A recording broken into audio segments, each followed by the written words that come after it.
BJP और एकनाथ शिंदे को टक्कर देने के लिए क्या राज ठाकरे और उद्धव ठाकरे एक साथ मिलकर चुनाव लड़ेंगे? जो रास्ते सालों से जुदा थे, क्या वो नई सियासी मंजिल की तलाश में एक साथ आ जाएंगे? एक ही महीने में दोनों भाइयों की दूसरी मुलाकात महाराष्ट्र की सियासत को कितना बदल पाएगी ये तो पता नहीं, लेकिन ये मुलाकात सूबे की सियासत को दिलचस्प मोड़ पर जरूर ले आई है।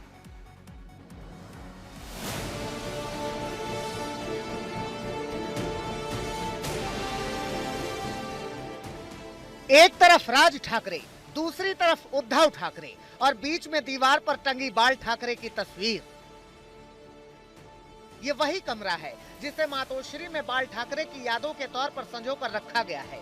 जिस कुर्सी पर वो बैठते थे, सांकेतिक तौर पर उसे भी सहेजा गया है। इसी कमरे में राज ठाकरे ने बाल ठाकरे को श्रद्धांजलि भी अर्पित की और दोनों भाइयों की मुलाकात के बाद सियासी सरगर्मियां भी बढ़ गईं।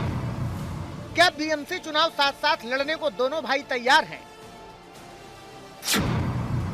महाराष्ट्र में सियासी बदलाव लाने को दोनों पार्टियां बेकरार हैं।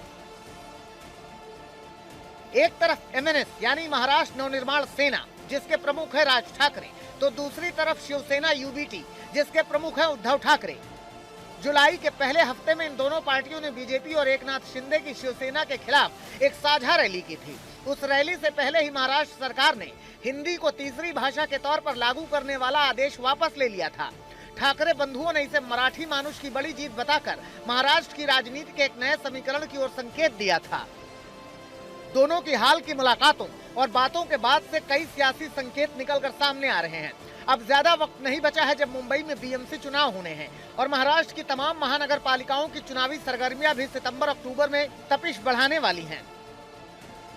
ऐसे में सबसे बड़ा सवाल यही है कि क्या दोनों नेता आने वाले चुनाव में साथ मिलकर बीजेपी और शिंदे गुट को टक्कर देंगे?